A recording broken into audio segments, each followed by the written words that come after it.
There's definitely a fundamental transformation underway. Even though we've been extremely efficient and productive in a almost 100% remote environment during the pandemic, that's not the way of the future. We need to spend time together to do all these things. And hence, time at the office is important. I think what comes into the spotlight is what we do and how we spend that time together at the office. Welcome to Speaking of Business, conversations with Canadian innovators, entrepreneurs, and business leaders. I'm Goldy Hyder, President and CEO of the Business Council of Canada. Last fall, a group of bank employees in Montreal swapped their business attire for T-shirts. They grabbed some shovels and planted trees along the city's waterfront. Not a typical day at the office, but let's face it, the definition of a typical workday has changed a lot during the COVID-19 pandemic. Sonia Volpe was part of the tree planting crew. The CEO of BNP Paribas in Canada oversees more than 1,200 employees who work for the International Bank. Like many business leaders, Sonia has had to adapt and evolve to new challenges over the past few years. What has she learned along the way? Let's find out. Welcome, Sonia. How are you? Good. Thanks, Goldie, for having me. Well, it's great to have you here. Now, we gotta start with what I said right off the top. Tell us about the whole donning the T-shirts and grabbing shovels to plant some trees along the waterfront. What was that all about? 2021 was a very special year for us. We celebrated 60 years of continuous and growing presence in Canada. And as you mentioned, we're now over 1,200 employees strong between our two offices in Montreal and Toronto. So when we started to plan how we want to celebrate this milestone, given that it was a pandemic year, we identified three key areas of focus. Of course, our employees, our clients. And then we also said, look, we want to do events that will support our key partners so that we can also make an impact on our local communities. Soverdi, who worked with us on this tree planting event, has been a partner of ours for several years now. And with BNP Paribas' focus on sustainability and local communities, tree planting quickly captured our attention. So what we wanted to do is plant one tree for each employee. And that's how we got to the goal of planting 1,200 trees at the time, which actually two groups of employees, including myself, planted 150 over 2.5 days back in the fall. So definitely, as you said, not your typical day in the office, but it was a really big day for us and a great way to mark our milestone. Well, it sounds like volunteerism is something that's core to you and core to the company. And why is that for you personally? It absolutely is important. I think personally, because I recognize that we have a responsibility to support those around us and give back. Organizationally, it's been a core value of the firm globally and for us here in Canada for some time as well. I do think that volunteering is taking on an even more important role in the future hybrid work environment. And it's because it provides us opportunity to engage with each other, to build out the internal network and strengthen the team dynamic, while, of course, helping those in need. I actually think the hybrid work environment is going to be quite interesting, and the role of volunteering in that environment is, as you can imagine, we're really not going to have 100% of our staff at the office at all times. Our model actually is going to be 50-50. So half of the time spent at the office and half working remotely. So we're going to have to provide opportunities for employees to engage with each other, but also on common areas of interest. And I think here it's where volunteering will play such a pivotal role. We've contributed 1,200 volunteering hours last year, despite both in Montreal and Toronto having been shut down for quite some time and there having been less opportunity to support such events. And I'm thrilled to share with you that when we were recognized as the top 100 employer in Montreal, that actually our employees' passion for giving back very much stood out. That's a great achievement. Congratulations. And as you know, it's very much a team effort and a big part of your culture. Many organizations, when I speak of culture, are thinking about how work itself is going to change and how that affects the things that were, somewhat sacred to work, right? Culture being number one, collaboration, co-creation, teamwork. How do you see the changing nature of work, and what are you going to do to make sure that the good things about the old model aren't lost? Yeah, it's a very good question, Goldie. I think that's going to keep us all busy for some time. There's definitely a fundamental transformation underway. Maybe picking up on your comment there around the importance of collaboration, teamwork, culture, sense of belonging. I couldn't agree more with you. And actually, it's for these reasons that we as an organization knew early on that even though we've been extremely efficient and productive in a almost 100% remote environment during the pandemic, that's not the way of the future. We need to spend time together to do all these things. And hence, time at the office is important. I think what comes into the spotlight is what we do and how we spend that time together at the office. And I think that's where a lot of the learning will come from near term. We're actually about to embark on that learning ourselves, as we're actually going to kick off our new ways of working that we're calling smart working, where we've actually asked all our staff to come to the office starting the latter part of March for 1 day a week. And we're going to then gradually increase that to 2 days a week, and then to that sort of 50% time at the office that I alluded to earlier. And here it's really around then how we ensure that we remain inclusive, right? That we're inclusive in those interactions, in the collaboration, regardless of the place of work at any given time. We definitely have the technology that can enable that. I think the attention here is going to really be around human behavior, and that we don't let any new biases sort of creep in based on particular individual might be working on a particular day. So I think how we integrate those that just happen to be offsite on a day when they are still collaborating with others in the office, how we make that seamless, how we provide ongoing opportunity for clients to engage also with our employees, and then of course employees with each other, is going to be what's going to make the difference. Here, I would say our employee resource groups are going to play a very important role. They have played a pivotal role during the pandemic by hosting pretty much everything virtually for almost the past 2 years.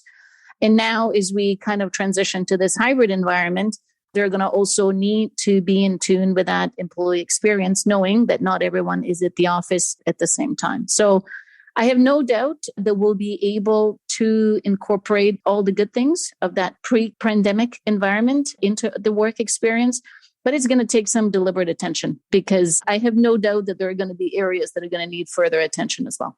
Yeah, I think you're right about that. And from our own membership, everybody is kind of struggling with this. And yeah, at a meeting we had late last year, you recall, we'd heard from others looking into North America and saying, some of this really appears to be a North American phenomenon, that in Asia and Europe, it's less so about hybrid work. And they said it's partly because of, the sizes of houses we have here, the distances to travel here to go to work, the relatively poor infrastructure. We don't have a lot of high-speed rail in this country or any of that kind of thing. So, and other considerations, social supports, et cetera. So it'd be interesting to see whether this is a competitive disadvantage for North America if the rest of the world is kind of going back to the old model.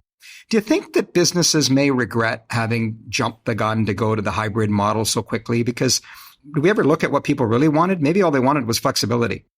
I think time will tell. There's no doubt that people want flexibility. And in a way, the hybrid model does provide that flexibility. It's really how, in a way, it's going to need to be organized flexibility, right? Because if it's too individually flexible, it may ultimately not help achieve organizational goals. So it's really sort of finding that way where the model works for both the employee as well as the employer. And ultimately, I think everybody's going to be guided by, what are the objectives for the year, whether from a business perspective or across other objectives that we have in the year with regards to our employees and how we develop them and provide them opportunities. I mean, it is a big experiment in a way. I think given that we've spent close to 2 years in a mostly predominantly remote environment, I think it's natural to sort of start with a gradual comeback and, looking at whether we can make the two worlds work, i.e., remote and at the office. And I think it'll be interesting to see whether we can, because obviously if we cannot, we know what it could go back to, which is to more time at the office, right? But look, I'm optimistic that with the right level of attention from the management team, in broadly speaking, supporting everyone so that it's an inclusive transition, that we'll be able to get there. I guess time will tell, won't it? That's right. I love the organized flexibility. I haven't heard that before. I'm going to use that. Now, you mentioned, and I'm going to stick with the return to work theme because I just think it's fascinating, especially because you've got a bit of a global lens on this, right, with your colleagues around the world. You know, when you look at the changing nature of work, it's not just the physical workplace that's also changed, right? It's the nature of the work that's changing. And we're talking more about sort of the reskilling agenda, if you will, and lifelong learning. Mm-hmm. You know, you kind of look back and you think about the model that we've all grown up in, which is you kind of go to school till you're like 25 and then you're told whatever you've learned should last you till you're 65. That sure seems to be out the door today. What are you doing to help your employee base prepare for the future of the way the work is going to change for them? It's another very good question, Goldy. And actually what we're also seeing is, I mean, in addition to the need for sort of ongoing upskilling and training, we're actually seeing our employees wanting to do that. Okay. So when we look at our early career talent, they're looking to change roles and progress much quicker than, you know, what talent looked to do even just 10 years ago. And this requires an ongoing attention on the talent development, and their learning. So we have a program that we call Internal Mobility. And that's really a program through which we enable movement of the talent that's at the firm that has expressed an interest to look for new opportunities. And in recent years, we'd look to have talent in the role for a couple of years before they move on. And we've actually needed to shorten that time frame, okay? Because our experience is, look, unless we facilitate our talent's learning and mobility, they're going to leave. And then we lose everything that we've trained them on and everything that they have contributed to do so far. And we don't want to do that. So approximately our number in Canada is roughly 30% of our open positions are actually filled by internal candidates. And as part of our next 5-year plan at the group level, we're actually looking to have it almost at 50-50, you know, that half of the roles are filled with internal candidates and the other half by external candidates. So how do we enable that learning? You're absolutely right. We have an internal focus, something that's called the Canada Academy. So this is actually when we have subject matter experts that train other employees in particular areas of expertise. There's a broad range of courses offered here, from kind of soft skills, managerial skills, to being a mentor and more technical IT and finance trainings.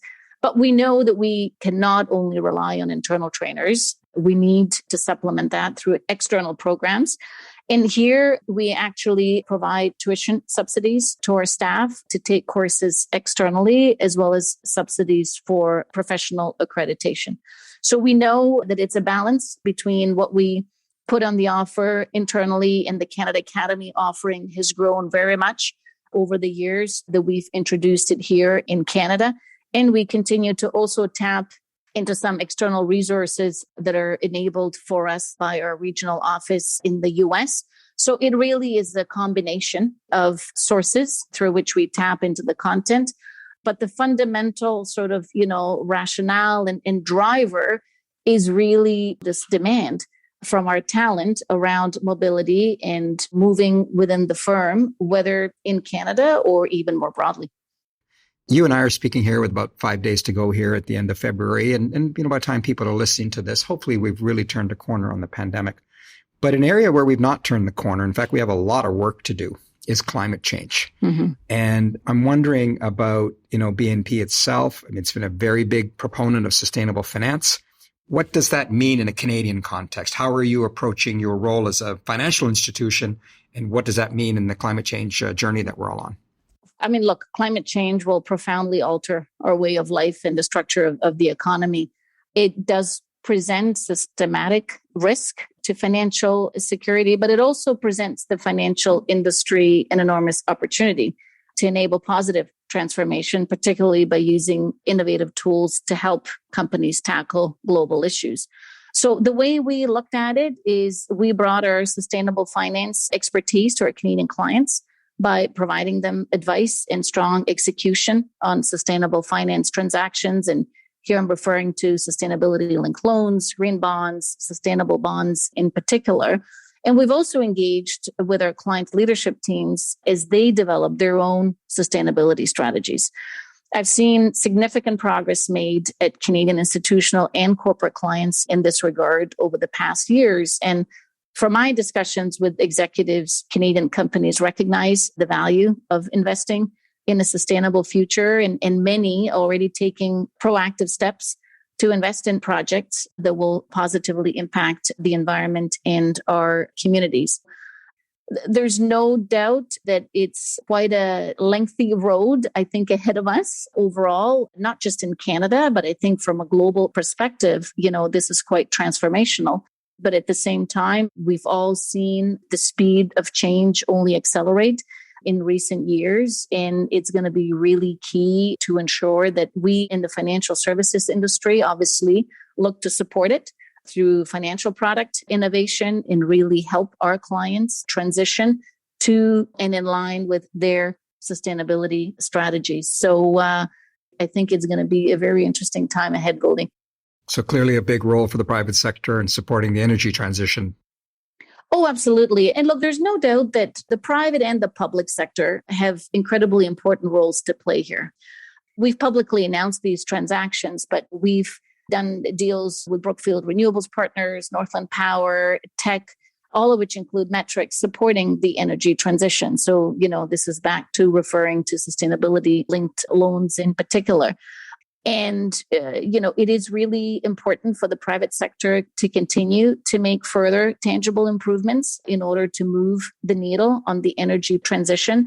And financial products, in a way, have served a very important purpose in bringing attention to the particular issue. There are two recent announcements that we made at the bank that might be worth highlighting, Goldy. One in April of 2021, BNP, along with other leading financial institutions, became a founding signatory of the Net Zero Banking Alliance. So the members of this alliance are committed to be a powerful force towards achieving the net zero economy and pushing for decarbonization strategies, and also providing an internationally aligned framework for banks to support their effort. Internally, more recently, we announced the formation of the Low Carbon Transition Group. So what this is a dedicated part of the organization that will support our corporate and institutional clients around the world in accelerating their transition to a sustainable and low carbon economy. So this group will engage with clients on their transition needs across the broad suite of BNP products, with a particular focus on advisory, debt, and equity through our M&A, energy, resource infrastructure, as well as equity capital markets platforms.